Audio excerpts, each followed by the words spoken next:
नमोस्तु गुरुदेव, नमोस्तु गुरुदेव, नमोस्तु गुरुदेव। बोले ब्रह्मश्री प्रमाण सागर जी महाराज की जय जय जय।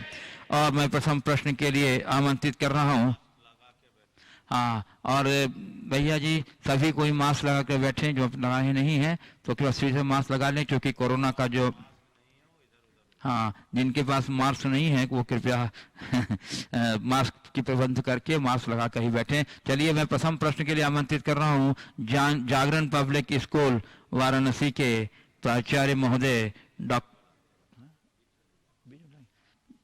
चलिए बंधुओं, जैसा कि आप लोग को विदित ही है कि पूज्य गुरुदेव के पावन चरण अभी उत्तर प्रदेश से बिहार की सीमा में प्रवेश करेगा, बिहार के बाद झारखंड की सीमा में प्रवेश करते हुए शाश्वत सम्मेद शिखर जी में पहुंचेगा।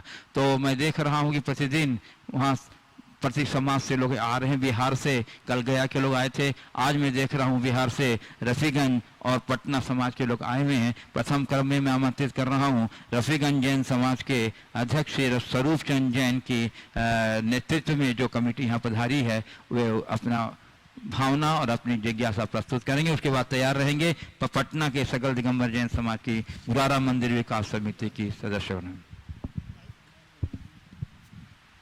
हम रफीगंज दिगंबर जैन पंचायत की ओर से यहाँ उपस्थित हैं। गुरुदेव, आपके चरण हमारे समाज में पड़े, इसके लिए हम बहुत ललायित हैं। हाँ। अनुरोध करते हैं, अनुनय करते हैं, विनय करते हैं, आप जरूर हमारे यहाँ दर्शन प्रदान करें। अपनी अनुमति दें, अनुमति दें। हो गया। सवाल भी है कोई? एक सवाल है महाराज, आज के संदर्भ में जो मेरे को समझ में नहीं आ रहा है, न जाने क्यों आज के युवा धर्म से रुचि कम होती जा रही है युवाओं में। वो कहते हैं प्रवचन सुनने से क्या होगा, ये हमारे दिमाग से ऊपर से निकल जाता है। वे दर्शन पूजन नहीं करते और हर बात में कहते हैं ऐसा करने से क्या होगा। कृपया दिशा निर्देश दें। क्यों वे बड़ों की बात सुनना नहीं चाहते, कृपया निर्देश देने की कृपा करें। देखिए, इसमें मेरी राय में दोष युवाओं का नहीं, गुनाहगार बुजुर्ग हैं। आज बच्चे सवाल करते हैं कि प्रवचन सुनने से क्या होगा, मंदिर जाने से क्या होगा, तो उसकी वजह को पहचानिए। वर्षों प्रवचन सुनते आ रहे हो, वर्षों मंदिर जाते हो गए, तुमने अपने जीवन में कुछ बदलाव घटित नहीं किया, केवल परंपरागत ढर्रे से सब कुछ करते रहे। तुम नहीं बदले तो बच्चे सोचते हैं हम क्या बदलेंगे, फिर क्या होगा। यदि लोग अपने जीवन में सकारात्मक बदलाव घटित करते तो बच्चे स्वतः हमें देखकर धर्म की तरफ आकर्षित होते। तो हम धर्म को जब तक केवल बाहरी क्रियाओं तक सीमित रखेंगे, पीढ़ियां धर्म से दूर भागेगी। धर्म के मर्म को जब आत्मसात करके आगे प्रस्तुत करेंगे, सहज आकर्षण उत्पन्न होगा। तो हम युवाओं पर अक्सर आरोप लगाते कि युवा पीढ़ी धर्म से विमुख है। मैं पूछता हूं, बुजुर्ग पीढ़ी धर्म से में स्थिर कितनी है? 2 घंटा मंदिर में पूजा करोगे, घर आके उतना ही गुस्सा करोगे। तुम बूढ़े सुधर जाओ, जवान अपने आप सुधरेंगे। श्री ललित गंगवार, अपने आप को बदलिए, एक आदर्श उपस्थित कीजिए, तब हम बदलाव लाएंगे। दिखना चाहिए कि मेरे माँ, मेरी माँ, मेरे पिता, मेरे दादा, मेरी दादी धार्मिक है, तो उनके आचरण और व्यवहार में वो खनक है, वो चमक है, सहज आकर्षण उत्पन्न होगा। मैं आपसे पूछता हूं, साधुओं के प्रति लोगों का आकर्षण क्यों है? बोलिए, क्यों है? बोलो। नहीं मानो? अरे मेरे पास क्या है जो तुम लोग खींच के आते हो? साधु का चरित्र बल है ना। तो अगर तुम्हारा चरित्र बल अच्छा होगा तो पीढ़ियां अपने आप खींचेगी। समझ गए? ललित गंगवार भी शायद कुछ प्रश्न करना चाहते हैं, इसके बाद पटना के समाज तैयार रहेंगे। पूज्य गुरुदेव मुनि श्री प्रमाण सागर जी महाराज, मुनि श्री अरह सागर जी महाराज के चरणों में सत सत नमन, सत सत बंदन, सत सत बंदन। मेरा एक छोटा सा प्रश्न है, जीवन की जटिलताओं को सरलता में कैसे परिणत किया जा सकता है? जीवन की जटिलता को सरलता में कैसे परिवर्तित करे। कुछ मत करो, कृत्रिमता से बाहर आ जाओ, सहजता को आत्मसात कर लो, सरलता अपने आप आ जाएगी। जगत दिगंबर जैन समाज पटना गुरारा मंदिर विकास समिति वर्धमान कॉलोनी से श्री अशोक छाबड़ा के नेतृत्व में कमेटी आई है। वो अपने स्थान पर खड़े होकर भावना और जिज्ञासा प्रस्तुत करें और उसके बाद तैयार रहेंगे। कानपुर से संपूर्ण जैन समाज प्रदेश से भी पटना की ओर से प्रतिनिधि दल आया है, उसके बाद कानपुर के लोग तैयार रहेंगे। गुरुवर के पावन चरणों में सत बार नमन नमन नमन। गुरुवर, पटना बिहार की ओर आपका पदार्पण होने की हम लोग ललक लगाए बैठे हैं गुरुवर, और बिल्कुल आतुर हैं आपके चरण कमल कब हमारी धरती पर पड़े। हमें पूर्ण विश्वास है हमें यथाशीघ्र आपका सानिध्य प्राप्त होगा। गुरुवर, एक अभी एक जो समय 16 दिवसीय जो शांति विधान का कार्यक्रम चला शुक्ल पक्ष में, उसकी क्या विशेषता है, इस जरूर एक उत्सुकता है इस बात की। देखिए, 16 दिवसीय शुक्ल पक्ष के पखवाड़े में शांति विधान की परंपरा हमारे यहाँ बहुत दिनों से चल रही है। क्योंकि 16 दिन 16 कलाओं की पूर्णता का प्रतीक होता है, परिपूर्णता का प्रतीक होता है, और उस समय हम लगातार शांति की आराधना करते हैं। 16वें तीर्थंकर शांतिनाथ भगवान की आराधना करते हैं, तो पूर्ण आराधना के रूप में जानी और मानी जाती है। ऐसी आराधना से हमें विशेष लाभ होता है, साथ ही से पुण्य के बंध का कारण है। इसकी बहुत सारी कथाएं भी हैं, उन कथाओं में अनेक प्रकार की भौतिक उपलब्धियों को उसमें प्रदर्शित किया है, जो उन सब चीज़ों के साथ जुड़ी हुई। नमोस्तु महाराज, नमोस्तु। कानपुर समाज से भी प्रतिनिधि दल आया हुआ है। मैं कानपुर वासियों से अनुरोध करता हूँ वो भी अपने स्थान पर खड़े होकर गुरुदेव के चरणों में नमोस्तुति करते हुए। अनूप जैन के नेतृत्व में आया, अनूप प्रीति जैन के नेतृत्व में, क्या आप अपनी भावना और अपनी जिज्ञासा प्रस्तुत करें। मुनि श्री प्रमाण सागर जी के चरणों में त्रिवार नमोस्तु नमोस्तु नमोस्तु। अरे सागर महाराज जी के चरणों में त्रिवार नमोस्तु नमोस्तु नमोस्तु।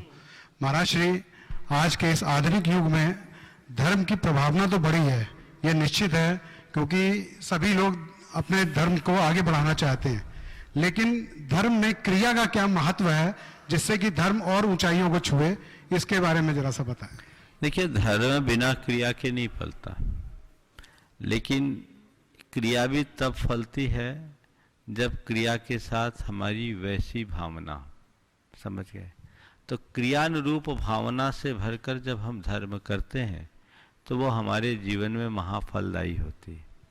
धर्म के प्रति रुझान हो, मतलब हम अपने आचार और विचार दोनों में धर्म को प्रतिष्ठापित करने में समर्थ हो जाए, और ये तब संभव होगा जब हम धार्मिक क्रियाओं के वैज्ञानिक स्वरूप को लोगों तक पहुंचाएं, उन्हें इस बात का अनुभव कराएं कि इस क्रिया को करने का ये प्रयोजन है। हमारे जितने भी क्रियाकलाप है, धार्मिक गतिविधियां हैं, वे सब हमारे जीवन में सहज उद्घाटित हो सकती है यदि हम उस तरीके से करना शुरू करें। महाराज श्री प्रीति जैन, हाँ, आपने इनको प्रथम बार नमोकार मंत्र लिखने के लिए दिया था। हाँ, अपना इन्होंने एक्सपीरियंस बताइए। हाँ, अपना क्रियाओं से ही उस मंत्र को बहुत शांत किया है, और आज आपके आशीर्वाद से पूरी तरह स्वस्थ हैं। ये प्रश्न करेंगे। प्रश्न बाद में पूछना, पहले अपना एक्सपीरियंस बताओ। नमोस्तु महाराज जी, नमोस्तु। आज से करीब 20 साल हो गए हैं जब से हम नमोकार मंत्र सुबह लिख रहे हैं महाराज जी के आशीर्वाद से, और पूर्ण तरह स्वस्थ हैं। पहले ऐसा था कि हर महीने हमें हॉस्पिटल में एडमिट होना पड़ता था, लेकिन जब से लिखना शुरू किया महीने भर में ही इतना फर्क आया कि उस दिन से और अभी तक एकदम स्वस्थ हैं। नमोस्तु महाराज जी। वैराग्य और विरक्ति में क्या अंतर है और 12 भावनाओं में इसका क्या महत्व है? देखिए, अभी प्रीति जी ने जो कहा, ये नमोकार मंत्र लिखने की प्रेरणा का मेरा पहला अनुभव था, पहला केस था। इनकी हालत बहुत गंभीर थी, सन 2002 की बात है। कई ऑपरेशन इनके हो चुके थे, और इसके बाद भी इनको बहुत वेदना थी। इनके भाई इन्हें मेरे पास लेकर आए, अनूप भी साथ में थे। तो किसी किसी के पुण्य से वैसी बुद्धि चलती है, तब मैंने इनसे कहा कि तुम एक काम करो, सुबह 4 बजे से 5 बजे तक नमोकार मंत्र लिखो। उसके पीछे मेरा गणित केवल इतना था कि मंत्र लेखन में त्रियोग की शुद्धि होती है और नमोकार मंत्र की आराधना से कर्म कटते हैं, इसमें मेरा पक्का श्रद्धान है। जपने में मन भागता है तो आधा असर पड़ता, आधा नहीं पड़ता। लिखेंगे तो मन वचन काय तीनों की शुद्धि होगी, निश्चित परिणाम आएगा। और मैंने इसी भरोसे और विश्वास के साथ पूरे कॉन्फिडेंस से इनसे कह दिया तुम 3 महीना लिखो, देखो कैसा चमत्कार होता है। महीने भर में इनमें परिवर्तन आ गया और लगभग 6 महीने में इनकी दवाई छूट गई। 6 महीना हुआ ना, 6 महीने में दवाई, जबकि अनेक ऑपरेशन हो चुके थे। कितने ऑपरेशन? 5 ऑपरेशन। 5 ऑपरेशन हो चुके, बड़े बड़े ऑपरेशन हो चुके। और एक जीवंत उदाहरण के रूप में प्रीति है। और लोगों से भी मैं कहता हूं, कोई भी क्रिया हमारे लिए तभी फलवती होती है जब उसके प्रति श्रद्धा हो, लगन हो, तत्परता हो और वैसा प्रयास हो। ये अभी भी करते आ रही है। ज्यादातर लोगों के साथ ये होता है, थोड़ा आराम मिला दवाई बंद। जबकि ये एक ऐसी चिकित्सा है, इसमें किसी भी प्रकार की ढील नहीं करनी चाहिए। और इनके बाद मैंने हजारों लोगों को ये बताया, 4th स्टेज का कैंसर तक ठीक हुआ। एक राखी बड़कुल है आपके यूएस में, कैलिफोर्निया में या न्यू जर्सी में, उनका 4th स्टेज का कैंसर ठीक हुआ। और उसके बाद तो कई लोगों का है। हालांकि मैं ये नहीं कहता कि तुम दवाई और मेडिकल एड लेने की जगह ये सब करो। जो चिकित्सा का काम हो चिकित्सा ही करेगी, लेकिन इसके साथ यदि इनका सपोर्ट ले लिया जाए तो आपको दीर्घकालिक लाभ मिल सकता है, मिलता है, इसमें कोई संशय नहीं। आपने सवाल किया वैराग्य और विरक्ति में क्या अंतर है। देखिए, वैराग्य क्या है और विरक्ति क्या है। सामान्य रूप से देखें तो दोनों एकार्थक दिखते हैं, लेकिन गहराई से देखें तो थोड़ा सा अंतर दिखता है। वैराग्य अल्पकालिक भाव है, विरक्ति दीर्घकालिक भावना है। मन में वैराग्य जगा, हमने अपने आप को विषयों से विमुख कर लिया, लेकिन ये वैराग्य तब टिकेगा जब हमारे मन में विरक्ति के संस्कार बने रहेंगे। तो वैराग्य तो किसी भी निमित्त से जग सकता। आप लोगों को भी शमशान में जाने के बाद वैराग्य होता है कि नहीं होता? भैया, संसार में कोई सार नहीं, क्या पता जीवन के साथ कब क्या घटना घट जाए। ये वैराग्य है, पर विरक्ति नहीं है। अल्पकालिक भाव आया, जहां से उत्पन्न हुआ वहीं नष्ट हो गया। लेकिन विरक्ति होगी तो फिर विषयों से अनुराग उत्पन्न नहीं हो सकेगा। उस विरक्ति के संस्कार को बनाए रखने के लिए 12 भावनाओं का चिंतन नित्य उपयोगी है, वो हमें करना चाहिए। वैसा प्रयास। बंधुओं, मैं देख रहा हूं कि झारखंड की प्रसिद्ध नगरी झुमरी तिलैया से भी सामाजिक प्रतिनिधि दल यहाँ उपस्थित है। मैं उन्हें आमंत्रित कर रहा हूं कि वे कृपया अपने श्री सुरेश झाझरी के नेतृत्व में आया हुआ है। सुरेश झाझरी के परिचय देने की आवश्यकता नहीं, सभी लोग जानते हैं सुरेश झाझरी के प्रतिष्ठित नेतृत्व को। मैं झारखंड वासियों के, झुमरी तिलैया वासियों को सादर आमंत्रित कर रहा हूँ। सभी अपने स्थान पर खड़े होकर के अपनी भावना और अपनी जिज्ञासा गुरु चरणों में प्रस्तुत करें। बोले परम पूज्य आचार्य गुरु से विद्यासागर जी महाराज की जय। बोले परम पूज्य मुनि से प्रमाण सागर जी महाराज की जय। समय के विषय में तो मैं नहीं बोल पाऊंगा। अभी महाराज श्री को झारखंड ही आना है। झारखंड महाराज श्री की जन्मभूमि भी है और कर्म भूमि भी है, और महाराज श्री की प्रेरणा से जो गुणायतन एक बन रहा है, हजारों हजार वर्ष तक वह जो एक जैन धर्म की एक कृति है वह जीवंत रहेगी, और जैन धर्म भी के एक पताका भी हमेशा उसे फहराती रहेगी। बस मैं तो यही चाहूंगा कि महाराज श्री आप एक एक गांव, एक एक क्षेत्र, झारखंड ही नहीं पूरे देश में आप विहार भी करते हैं और सबसे परिचित भी हैं, लेकिन झारखंड के लिए मैं अनुरोध करूंगा कि कोडरमा, बद्दलपुर, इटखोरी और छोटे से छोटा गांव और छोटे से छोटे क्षेत्र पे आपके चरण पड़े, जिससे विकास की गति और धार्मिक भावना की गति खूब जोर पकड़े। इस भावना के साथ बोले परम पूज्य मुनि श्री प्रमाण सागर जी महाराज की जय। नमोस्तु भगवान, नमोस्तु भगवान, नमोस्तु भगवान। कोई जिज्ञासा है तो पूछ लीजिए। चलिए, अब मैं आमंत्रित कर रहा हूं स्थानीय जागरण पब्लिक स्कूल वाराणसी, जिसके प्रांगण में आज का शंका समाधान का कार्यक्रम आयोजित है, डॉक्टर श्री DVS राव साहब।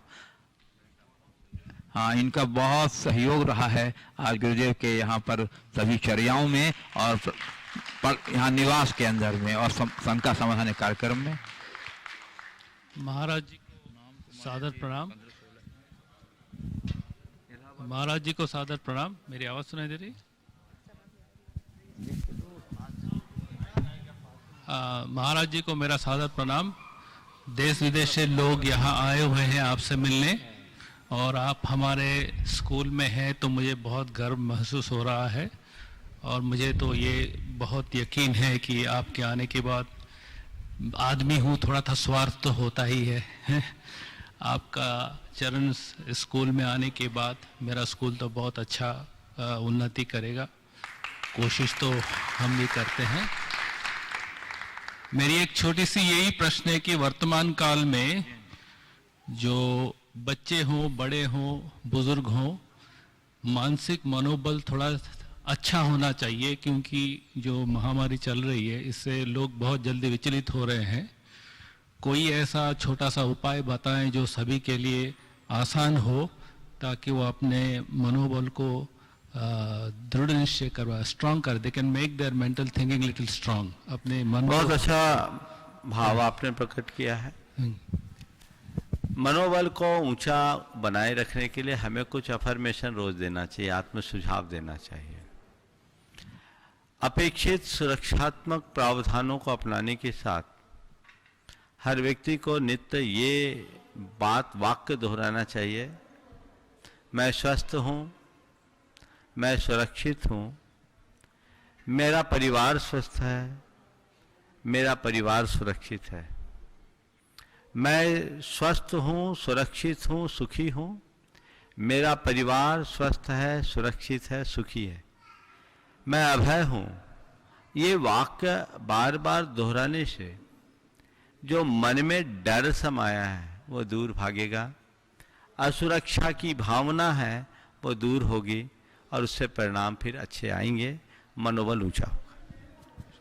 धन्यवाद। बंधुओं, अत्यंत प्रसन्नता है कि आज हम लोगों के बीच श्री JK जैन एंड श्रीमती गीता जैन, जो ज्वाइंट कमिश्नर भोपाल के गुणायतन ट्रस्टी भी हैं, यहाँ उपस्थित हैं। मैं उन्हें आमंत्रित कर रहा हूँ। सब परिवार आ जाएं। श्री JK जैन साहब and Shrimati Geeta Jain, joint commissioner, एक बार जब करतल ध्वनि से इनका अभिनंदन कर दीजिए बंधु। और इसके बाद तैयार रहेंगे श्री प्रमोद जी पूनम जी जैन, जो डायरेक्टर हैं IIT वाराणसी के। बोलिए। नमोस्तु महाराज जी, नमोस्तु महाराज जी।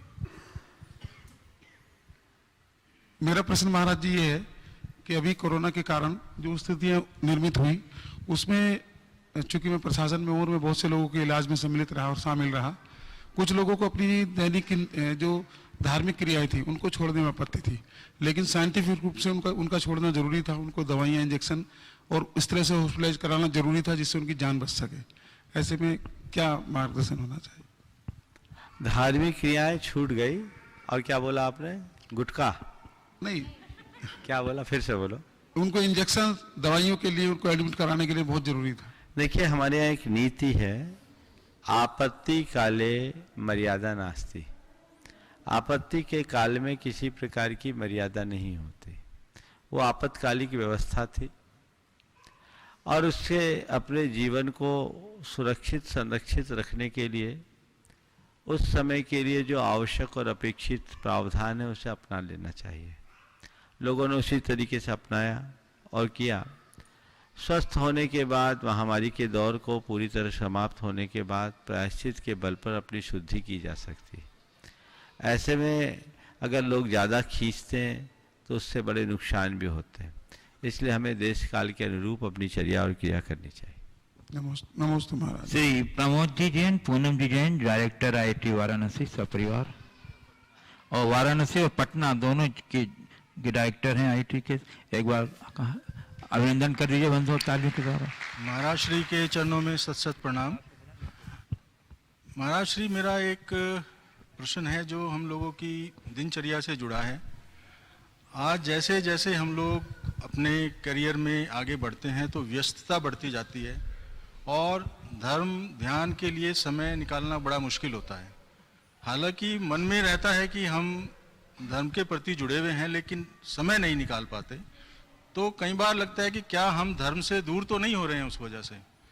तो मेरा आपसे सिर्फ एक संशय कहिए, प्रश्न कहिए कि ऐसा क्या एक मिनिमम पैकेज हो सकता है जो कम समय में हम लोग फॉलो करते हुए अपना धर्म का एक कार्यकलाप करते रहे। आप जैसे प्रोफेशनल लोगों के लिए मैं सबसे पहले ये कहूँगा कि अधर्म न करना ही आपका सबसे बड़ा धर्म है। आप जिस क्षेत्र में रहो, जो काम करो, उसे ही अपना धर्म मान करके करो, क्योंकि आप लोगों के कंधे पर बहुत बड़े संस्थान के संचालन का दायित्व है। इसलिए उसे निभाना भी आपका धर्म है, क्योंकि उसमें अनेक बच्चों का भविष्य जुड़ा हुआ है। अब रहा सवाल धार्मिक क्रियाओं का, चूंकि वो आपके संस्कार में, इसलिए भावनाएं भी आपकी होती ही होगी। हम कोशिश करें धार्मिक क्रियाओं को करने की, और नहीं कर सके तो मैं एक दूसरा फार्मूला बताता हूं। धर्म करो, ना कर सको तो करने का तरीका बदल दो। मेरे संपर्क में एक बड़े उद्योगपति हैं। उन्होंने एक बार अपनी दुविधा मुझसे बताई कि महाराज, मेरी व्यस्तता इतनी है कि मैं धर्म चाह करके भी नहीं कर पाता। मुझे मॉर्निंग वॉक के लिए 50 मिनट वॉक करना जरूरी है। मेरे घर से ऑफिस जाने का समय 1 घंटे का है। अब मैं चाहूं भी तो ना तो आपके प्रवचन सुन पाता हूं, ना अभिषेक प्रक्षाल कर पाता हूं। मात्र दर्शन से अपने आप को संतुष्ट कर लेता हूं। महाराज क्या करूं? मैंने कहा कुछ नहीं करो। आप मॉर्निंग वॉक करते हो? बोले हाँ करते हैं। बोले एक नियम ले लो। बोले क्या? बोले जितनी देर मॉर्निंग वॉक रहेगा मैं मौन रहूंगा, नमोकार जपता हुआ वॉक करूंगा। तुम्हारा धर्म ध्यान हो गया, 48 मिनट की सामयिक होगी। वॉक करो, वॉक नहीं छुटा रहा हूं, बस वॉक करते समय वार्ता छुटा रहा हूं। नमोकार जपते हुए आप करो। बोले महाराज ऐसा कर सकते? बोले क्यों नहीं। हमने कहा तुम घर से ऑफिस जाते हो? बोले जाते हैं। क्या करते हो? बोले कुछ नहीं, या तो फोन ऑन में बिजी हो जाते हैं और काम। नियम ले लो, और जैसे कार में बैठेंगे सीधे एक प्रवचन सुनेंगे। 1 घंटे का पूरा समय हम आज आपके समय में सारे आपके मोबाइल में तो सब चीजें उपलब्ध है। हम बोले प्रवचन सुनो। बोले महाराज आपने तो बहुत अच्छा फार्मूला बता दिया। अब आप सुन करके आश्चर्य करोगे, ये आज से लगभग 12 साल पहले की बात है। उस आदमी का तो जीवन ही बदल गया। उन्होंने फिर धीरे धीरे ये किया कि अपने नीचे 2 CEO और बना दिए और खुद को नीतिगत निर्णय तक सीमित कर लिया। बिजनेस 150% अधिक ग्रोथ हो गया और स्वयं को नीतिगत निर्णय तक सीमित कर लिया। बोले महाराज अब तो हम केवल साइन करते हैं, काम हमारे आदमी करते हैं। आपने ऐसा फार्मूला दे दिया कि अब हमारे पास बहुत समय है और वो नित्य अभिषेक भी करता है, पूजन भी करता है। तो करने का धर्म कभी नहीं छूटता, धर्म करने का तरीका बदल दो। आप जैसे लोगों से मैं ये कहता हूं, नित्य नहीं कर सकते कोई बात नहीं, साप्ताहिक खुराक लो। समझ गए? रविवार को तो छुट्टी होती है ना, एकदम फुल डोज रविवार को जाके ले लो, 1 हफ्ता का कोटा पूरा कर लो, बैटरी चार्ज रहे। ये भी एक रास्ता है। तो तरीका बदल करके आप काम कर सकते हैं। मैं आमंत्रित कर रहा हूँ पुष्पेंद्र कुमार जैन, रामपुर मथुरा जिला सीतापुर, और उसके बाद तैयार रहेंगी पूर्वा जैन, नरिया, वाराणसी। परम पूज्य गुरुवर, कोटि कोटि नमोस्तु। गुरुवर, हमको ऐसा लगता है कि सबसे ज्यादा पाप दृष्टि के द्वारा होता है। यदि ऐसा है तो गुरुवर ऐसा मार्ग बताएं कि दृष्टि को पवित्र और निर्मल बनाते हुए सम्यक दृष्टि बनने का मार्ग प्रशस्त कर सके। नमोस्तु गुरुवर। देखिए, दृष्टि को पवित्र और निर्मल बनाने के लिए आपने सम्यक दृष्टि बनने का मार्ग प्रशस्त करने की बात की है। मैं तो एक ही कहता हूँ, देव गुरु और धर्म की शरण में आ जाओ अंतर मन से, धीरे धीरे दृष्टि अपने आप निर्मल होगी। नमोस्तु गुरु। पूर्वा जैन, नरिया, वाराणसी पर तैयार रहेंगे डॉक्टर आकाश जैन, शादवाद महाविद्यालय, वाराणसी। नमोस्तु नमोस्तु गुरुदेव। मेरा प्रश्न यह है कि काशी नगरी को 4 तीर्थंकरों की जन्मभूमि का गौरव प्राप्त है, परंतु देश के तीर्थ इस पटल पर इसे यह गौरव प्राप्त नहीं। इसका प्रमाण यह है कि यहाँ कभी भी आप जैसे प्रभावशाली संतों का चतुर्मास नहीं हुआ है। तो इसका क्या कारण है, और क्या हम काशी निवासी भी इसके लिए किसी हद तक जिम्मेदार हैं? देखिए, ये तो संयोग है। काशी निश्चित रूप से हमारी तीर्थ भूमि है, और तीर्थ भूमि होने का ये लाभ है कि सभी साधु संतों का वाराणसी में प्रवास तो होता ही होता है ना। हम खुद तीसरी बार जा रहे हैं। अब क्या है सो बता दे रहा हूँ। काशी मध्य में है। अब जन्म भूमि के बाजू में निर्वाण भूमि दिखती है तो सबके पैर उधर खिसक जाते हैं, क्योंकि जन्म नहीं, सबको निर्वाण के प्रति लक्ष्य। हालांकि समाज का उत्साह और समाज की तत्परता भी एक महत्वपूर्ण भूमिका रखती है। समाज अगर उत्साहित रहे, साधु जनों के चरणों में जाकर बारंबार निवेदन करे, तो समाज को भरपूर लाभ मिल सकता है। लेकिन जिनको बिना निवेदन के ही लाभ मिल जाता है, वो कहते हैं निवेदन करने की जरूरत क्या है। वाराणसी जहाँ है, बिना बुलाए साधु संतों का आगमन हो जाता है। जो भी हो, लेकिन आपने ऐसा भाव प्रकट किया है, ये प्रयास लोगों को करना चाहिए, और साधु संतों का प्रवास ऐसे स्थानों पे हो तो धर्म की विशेष प्रभावना होगी, इसमें कोई संशय नहीं। डॉक्टर आकाश जैन, शादवाद महाविद्यालय, वाराणसी, और उसके बाद तैयार रहे गुणायतन के शिरोमणि संरक्षक श्री ऋषभ जी, सुमन जी ऋषभ जी जैन, मिर्जापुर। पूज्य श्री के चरणों में कोटिशाह नमोस्तु निवेदित करते हुए मैं अपनी बात रखता हूं। एक ज्वलंत मुद्दा पूज्य श्री आपके समक्ष में रख रहा हूं।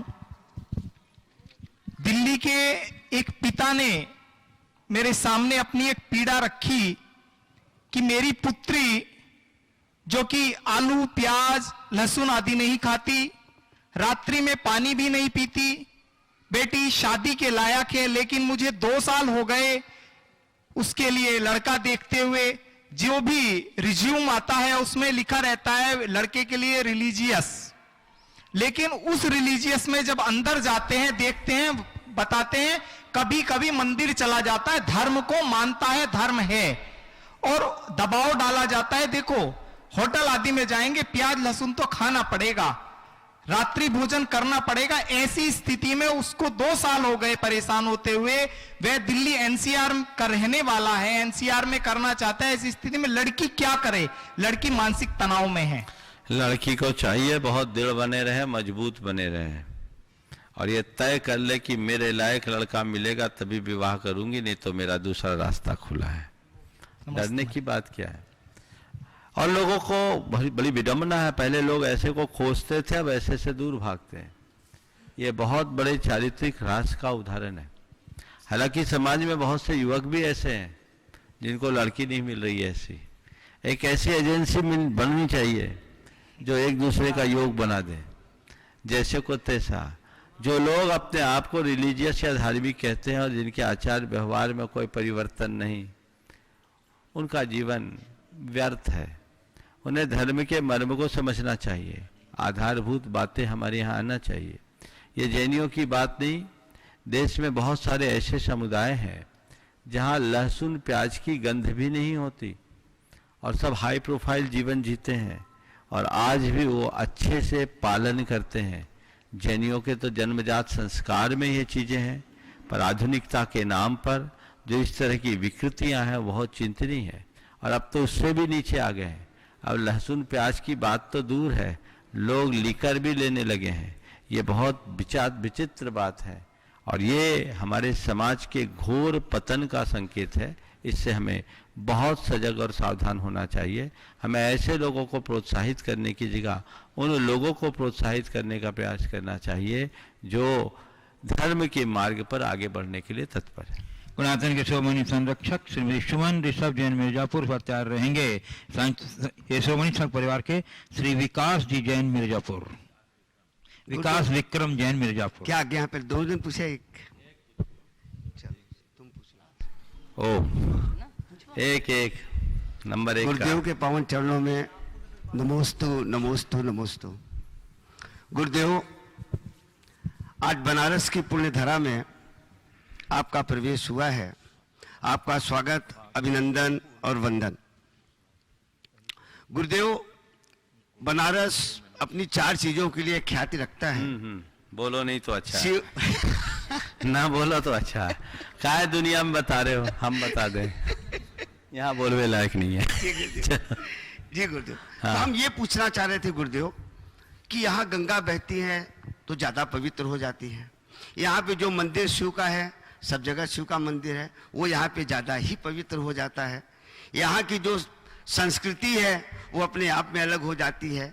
तो गुरुदेव, हम ये पूछ रहे थे कि यहाँ के माटी का असर है या यहाँ के वातावरण का असर है, या कुछ ऐसी इस धरती में एनर्जी है जिसकी वजह से ये सब चीजें दिखती हैं। देखिए, काशी को तीर्थ भूमि के रूप में कहा गया है, और ये हमारी बड़ी सांस्कृतिक नगरी है। भारतीय परंपराओं में, सभी परंपराओं में वाराणसी का महत्व है। हमारे 4 तीर्थंकरों की जन्मभूमि है, और वैष्णव परंपरा में तो काशी का बहुत ही महत्व है। तो निश्चित जो वर्षों से पूजित धरा रही है, तीर्थ भूमि रही है, उसकी ऊर्जा का महत्व तो होगा ही, और ये उसका ही प्रभाव समझना चाहिए। नमस्ते।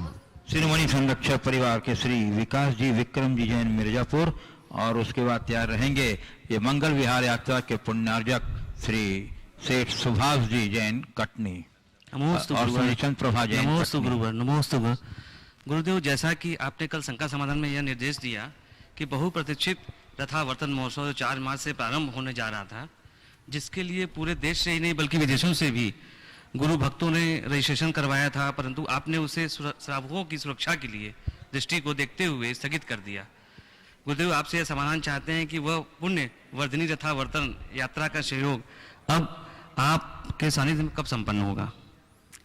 देखो, कल जो बात आई, बहुत सारे लोगों के मन में बहुत प्रकार की उथल पुथल हुई, क्योंकि हजारों लोगों का उत्साह इस महा महोत्सव में सहभागिता देने का था।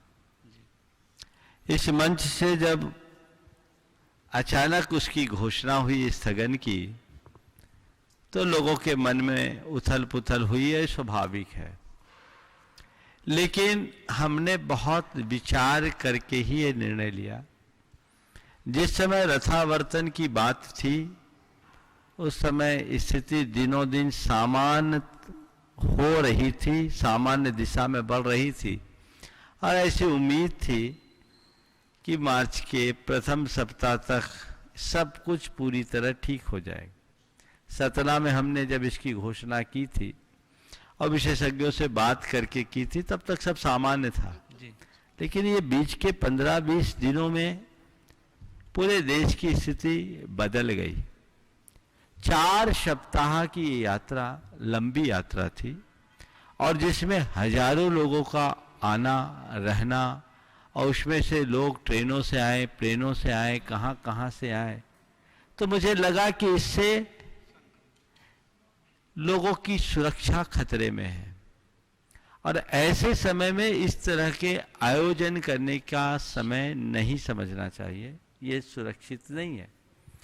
इसी को दृष्टिगत रखते हुए भावना तो हमारी भी थी, लेकिन कई बार ऐसा होता है जब हमें भावनाओं से ऊपर उठ कर के निर्णय लेने पड़ते हैं, और ये निर्णय लिया लोगों के लिए शॉकिंग था, लेकिन मेरी दृष्टि में यही समयोचित था।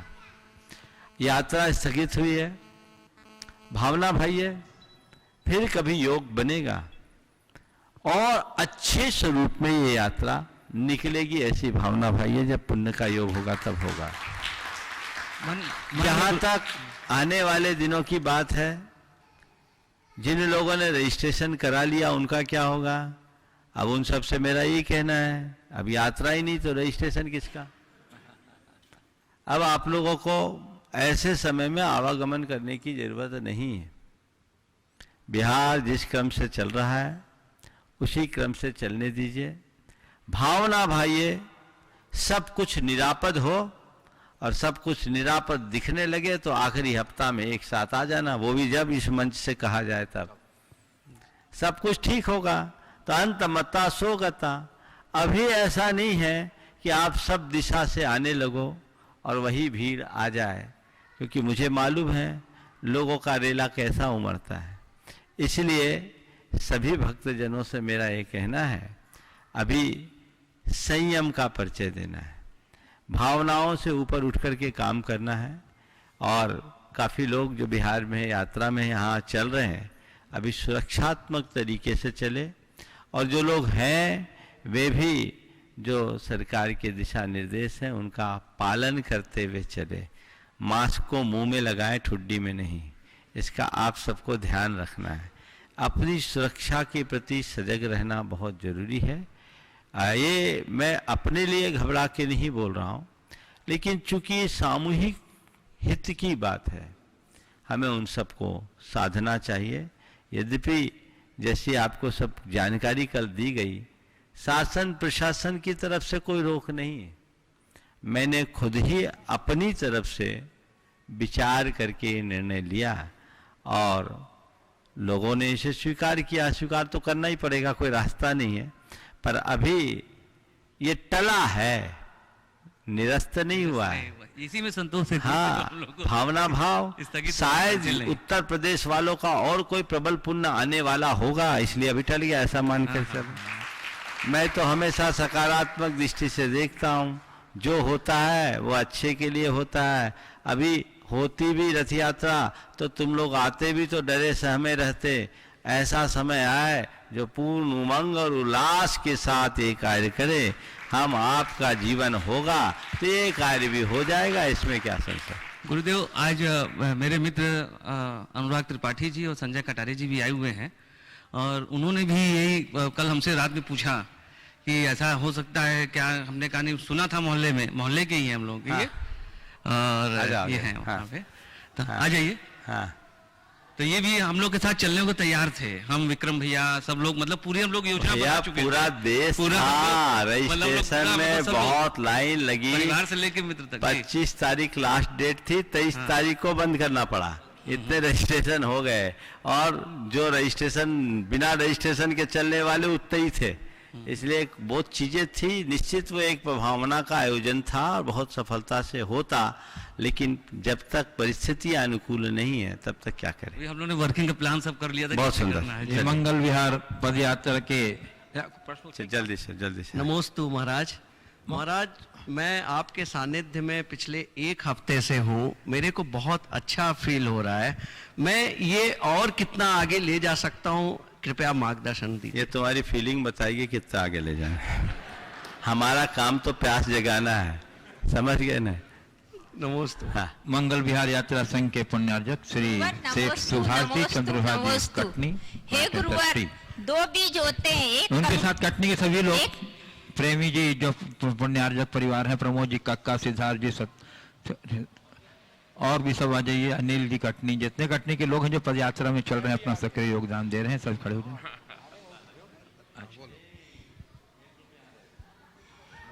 हे गुरुवर, नमोस्तु नमोस्तु नमोस्तु। गुरुवर, 2 तरह के बीज होते हैं, एक तो कंकड़ का बीज होता है, दूसरा एक बीज होता है।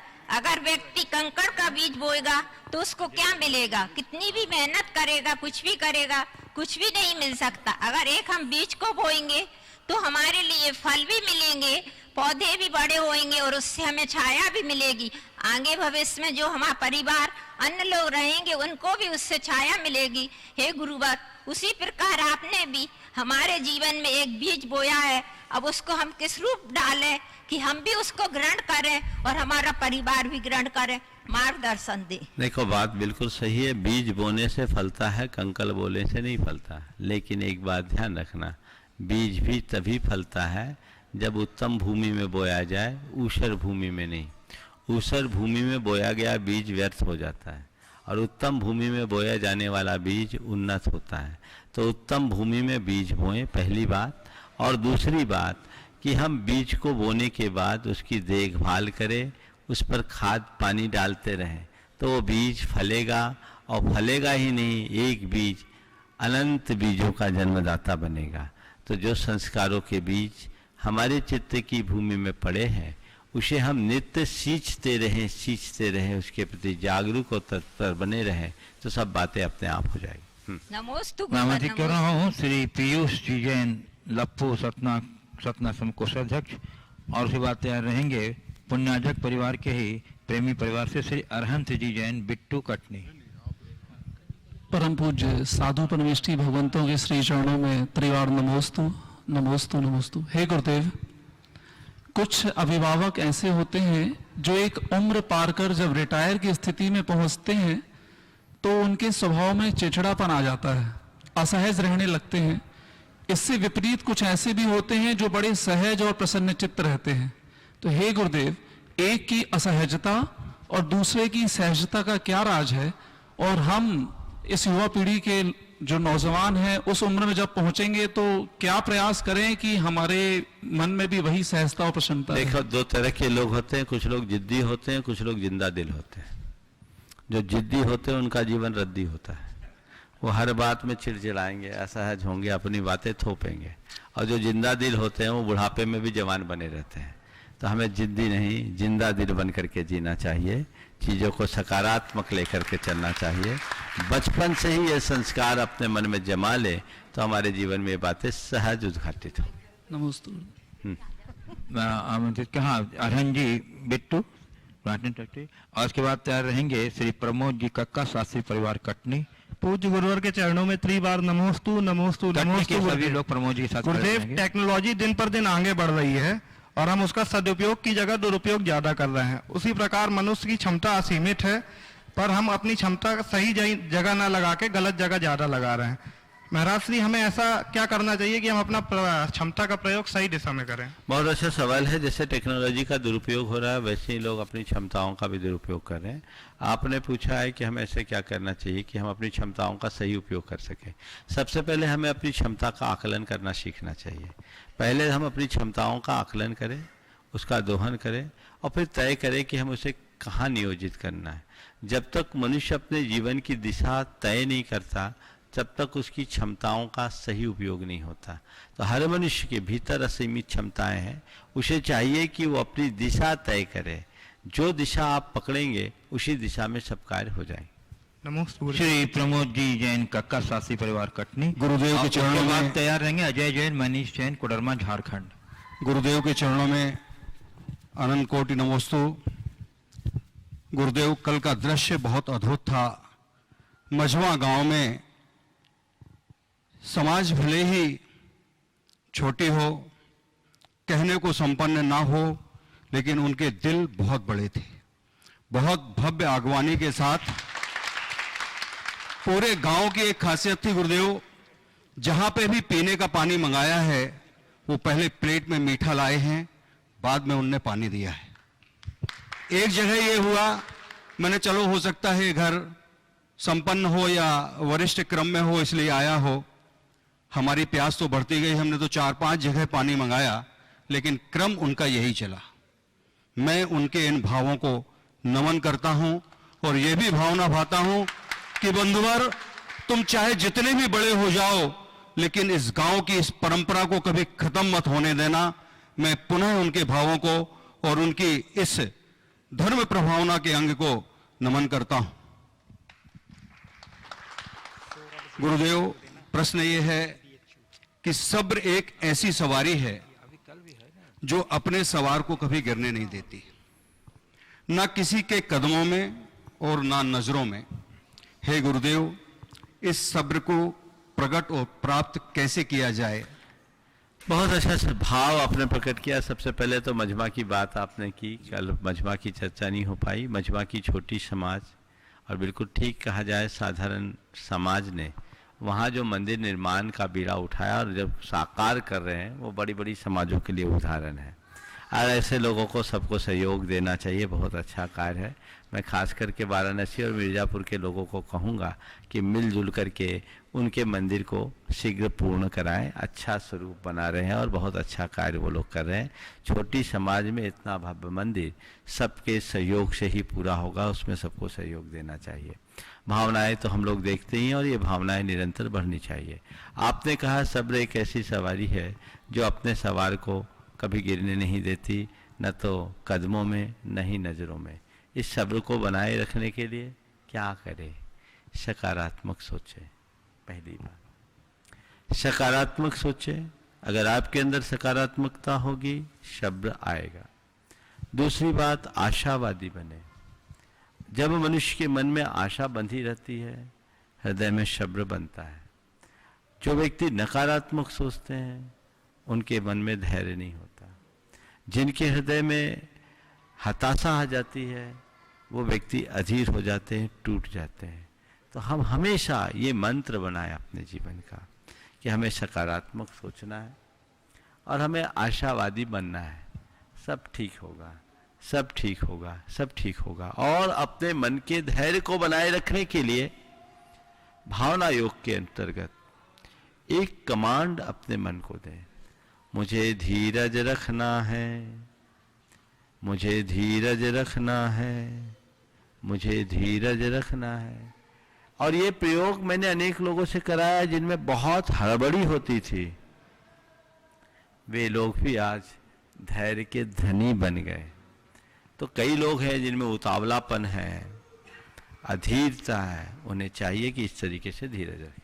महाराज, हम सभी लोग आपके इस उपदेश को सब्र के इंतजार में रखे हैं ताकि रथोत्सव इससे अच्छा हो। बिल्कुल, सब्र हमारे काम में आवे। बहुत नमोस्तु महाराज। श्री अजय जैन, मनीष जैन कोडरमा, उसके बाद तैयार रहेंगे गुणायतन ट्रस्टी आदर्श जैन अमर पाटन।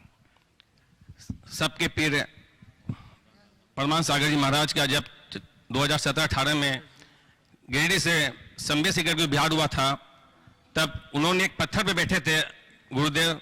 तब हमने 3 लड़के थे हम लोग, अजय सेठी, संजय गंगवाल और राजकुमार अजमेरा ने। तो जहाँ बैठे थे वहाँ से बाहर की टोक दिख रही थी। तो हमने उनसे आशीर्वाद लिया, महाराज से मुझे आशीर्वाद दीजिए कि हम लोग हर भगवान के मुझ में पहाड़ पे रहें। तो आपके आशीर्वाद से हम लोग 1 साल में 24 बंधना किए। इसके लिए आपका आशीर्वाद हमको कामयाब हुआ। नमोस्तु गुरुवर, नमोस्तु गुरुवर, नमोस्तु गुरुवर। इसी अपेक्षा से मेरे विचार में आया है महाराज श्री, एक आप ये भी कार्ड हो जाए। हम चाहते हैं कि जहाँ जहाँ तीर्थ क्षेत्र है हमारा या सिद्ध क्षेत्र है, वहाँ की टोक की मट्टी लाके हर पूरे हिंदुस्तान में जितने मंदिर हैं उनके मूल वेदी के बाहर में 24 चरण बनाकर उनका अभिषेक को शांति धारा किया जाए, जिससे जो नहीं जा सकते हैं वो शांति धारा अभिषेक करके पुण्य का भागी बने। ऐसा विचार हमारा सीधा। देखिए, आपका भाव ये सही है, लेकिन मेरी दृष्टि में ये सही नहीं। इस तरीके से हर मंदिर में हम चरणों को स्थापित करें और उनका अभिषेक पूजन करने लगे तो भगवान की पूजा गौण हो जाएगी। हम बिंब की पूजा करते हैं, जिन मंदिरों को मंदिर में ही रखना चाहिए। अलग से इस तरह से प्रतिष्ठापित नहीं करो। सम्मेद शिखर का महत्व सम्मेद शिखर में ही रहने दो, घर में सम्मेद शिखर नहीं। हाँ, यदि कहीं करे तो सम्मेद शिखर की संपूर्ण रचना करके अलग से एक संरचना कर ले, लोग भाव वंदना उसकी कर सके। लेकिन मेरी दृष्टि में ये उचित नहीं है। अगर इस तरह की बातें आगे बढ़ेगी तो एक गलत परंपरा की शुरुआत होगी जो हमारी संस्कृति के विरुद्ध होगी। चलिए, आदर्श जैन अमर पाटन ग्वांटन ट्रस्टी, और उसके बाद तैयार रहेंगे श्री चक्रेश सुनील जैन सम्राट ऑर्नामेंट्स परिवार सतना जुगनायतन के संरक्षक, और उसके बाद सुश्री आन्या जैन मिर्जापुर। नमोस्तु महाराज श्री। महाराज श्री, अच्छाई हमेशा कमजोर और बुराई हमेशा मजबूत क्यों होती है? अच्छाई के साथ कोई जल्दी जुड़ता नहीं और बुराई का साथ कोई जल्दी छोड़ता नहीं। बहुत अच्छी बात की है, अच्छाई हमेशा कमजोर और बुराई हमेशा मजबूत क्यों होती है। अच्छाई के साथ जल्दी कोई जुड़ता नहीं और बुराई का साथ कोई छोड़ता नहीं, ऐसा क्यों होता है? देखिए, एक स्वाभाविक है, ये स्वाभाविक है। चंदन का पेड़ वक्त लेकर बढ़ता है और बेशरम चाहे जहां उगाता है ना। चंदन के पेड़ को उगाने के लिए बहुत श्रम करना पड़ता है और बेशरम कहीं फेंक दो अपने आप उग जाए, इसलिए उसका नाम ही बेशरम। बिहार में उसको थेथर बोलते हैं समझ गए? तो वो तो कहीं भी उग जाएगा। तो ये स्वाभाविक है। अच्छाइयों को उभारना पड़ता है, बुराइयां अपने आप पनपती है। बीज बोने से फसल उगती है, खरपतवार के लिए बुआई नहीं करनी पड़ती। समझ गए? ये स्वाभाविक है। अच्छाई को आत्मसात करना यानी जीवन को ऊपर उठाना और बुराइयों को अपनाना यानी जीवन का पतन करना। तो ऊपर उठाने के लिए जब पानी को ऊपर चढ़ाना हो तो मोटर लगाना पड़ता है और नीचे लाने के लिए तो केवल पानी ढोलना ही पर्याप्त है। तो ऊपर उठाने की प्रक्रिया स्वाभाविक है। इसलिए अच्छाई को सहज साध्य मत मानो, वो बड़ा पुरुषार्थ गम्य है। बुराइयां सहज साध्य है। जो सहज आ जाए वो उसका जमावड़ा बहुत तेजी से होता है। देखो, सुगंध धीरे धीरे फैलती है, बदबू बहुत तेजी से। तो ये स्वाभाविक है और यही सब चीजों को समझते हुए हमें अच्छाइयों के प्रति उत्साहित होना चाहिए। पुरातन संरक्षक श्री सक्रिय सुनील जैन, सम्राट ऑर्नामेंट्स परिवार सतना, प्रत्यारिक सुश्री आन्या जैन, मिर्जापुर। गुरुवर के चरणों में मेरा और मेरी परिवार की तरफ से बारंबार नमोस्तु नमोस्तु नमोस्तु। हे गुरुवर, हे गुरुवर, सच हमेशा कड़वा होता है, सच हमेशा कड़वा होता है। लोग कहते हैं मीठा बोलो, लोग कहते हैं मीठा बोलो। किसी नीतिकार ने कहा है सत्य हित मित और प्रिय होता है। इसका सारांश क्या है गुरुवर? देखिए, ये बात बहुत सही है। कई लोग बोलते हैं मैं तो कड़वा सच बोलता हूं। मैं कहता हूं जहां कड़वाहट वहां सच कहां? सच वही है जिसमें मिठास है। सत्यम ब्रूयात प्रियम ब्रूयात ना ब्रूयात सत्यम अप्रियम ना नितम च प्रियम ब्रूयात ऐसा धर्म सनातन। सच बोलने से भी ज्यादा महत्वपूर्ण है सत्य के साथ प्रियता होना। अप्रिय सत्य मत बोलो और प्रिय असत्य मत बोलो। ये हमारे धर्म का रूप है। इसलिए जो भी सच बोलते हैं सच को संभाल कर बोलो। सुश्री आन्या जैन मिर्जापुर हत्यार रहे गुणायतन मंत्री एवं गौण के निर्माण मंत्री एवं पद्म मंगल विहार पद यात्रा के पुण्यार्जक श्री रमेश जी जैन, इंजीनियर, सतना। हे गुरुवर, आपके चरणों में शत शत नमन। महाराज जी, मेरा प्रश्न ये है कि जब हमारे अपनों को हमारी जरूरत होती है तो वो हमसे मदद मांगते हैं, हम उनकी मदद भी कर देते, परंतु जब हमें उनकी जरूरत होती है तो वो मुंह मोड़ लेते हैं। ऐसा क्यों?